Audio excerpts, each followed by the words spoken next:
tourisme à Azalaï Hotel a eu lieu ce mardi 6 décembre 2022. La 23e session ordinaire de l'Assemblée générale de la Chambre consulaire régionale de l'Union économique et monétaire ouest-africaine CCR-UEMOA.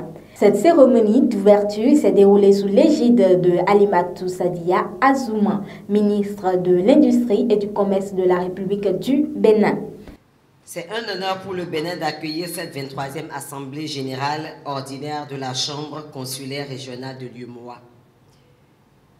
Je suis particulièrement heureuse de m'adresser à une assemblée de représentants du secteur privé communautaire.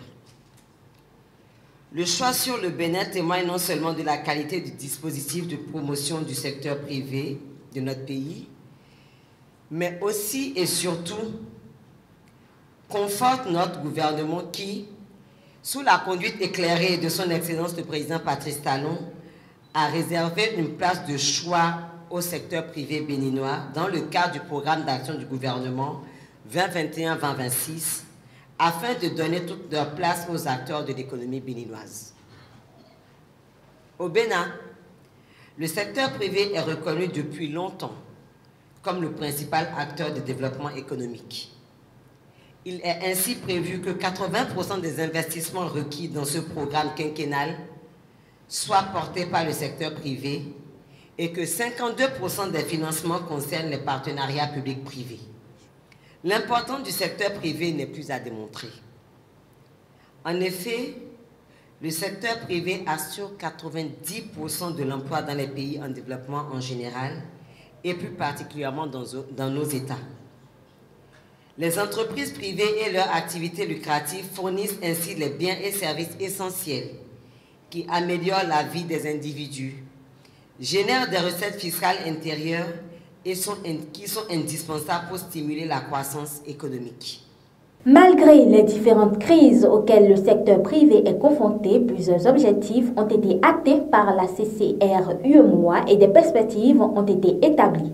Les leçons apprises des crises nous obligent aujourd'hui encore plus qu'hier à une meilleure organisation et conjugaison de nos forces pour valoriser et transformer les potentialités nationales et communautaires disponibles pour faire le socle de notre industrialisation.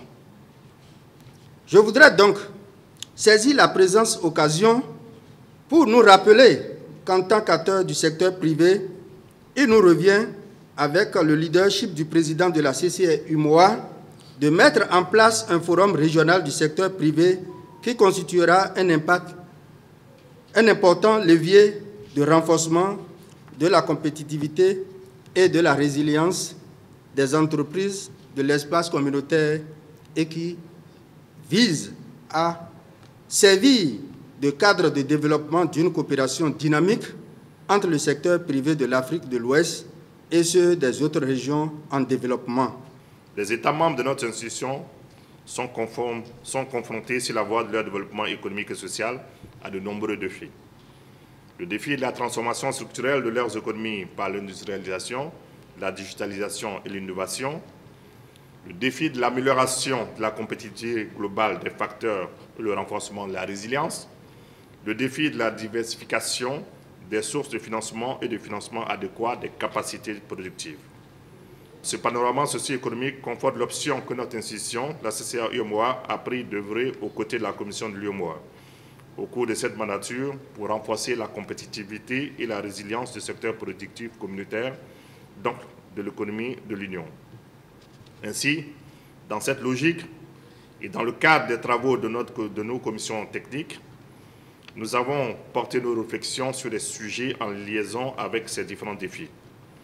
Il s'agit du développement de la coopération transfrontalière, le renforcement de l'Observatoire des pratiques anormales, les règles d'origine, la pratique du commerce électronique dans notre espace communautaire, la compétitivité des micro- et petites entreprises agroalimentaires, la structuration d'un dispositif de financement assis sur les caisses de dépôt et de consignation adapté aux besoins des PME et PMI et aux autres entreprises artisanales et agro-silvopastorales. La rencontre d'aujourd'hui s'inscrit dans la poursuite de nos objectifs d'efficacité. Pendant cette session, nous nous pencherons donc sur les principaux événements qui ont rythmé la vie de notre institution au cours de cette année. En effet, nous aurons à faire le point de la mise en œuvre des recommandations issues de l'Assemblée générale de décembre 2021 à Bamako, avant d'examiner entre autres les conclusions et recommandations des travaux des commissions techniques et ad hoc, le rapport d'activité et la situation financière de l'institution, le rapport du comité d'audit et de conformité, ainsi que la charte dont elle s'est dotée dans l'esprit du règlement financier de l'Union, le rapport du comité de suivi et de pilotage du plan d'action de la mandature 2021-2024, le programme de la mandature ainsi que les plans d'action et le budget 2023. Nous avons fait adopter par la Commission, par le Conseil des ministres, un texte très important, Madame la Ministre, qui est la directive PPP, partenariat public-privé. Parce que les investisseurs, quand ils arrivent dans la région, ils aimeraient connaître le dispositif institutionnel et juridique qui permet à ces investisseurs de s'installer. Pour le numérique, c'est ici même dans cette salle voisine que nous avons adopté, les ministres en charge du numérique ont adopté il y a une quinzaine de jours le programme régional de développement de l'économie numérique. Vous savez qu'aujourd'hui, les usages numériques, la digitalisation du secteur productif, mais aussi de nos administrations, est une avancée nécessaire pour la performance de notre secteur privé.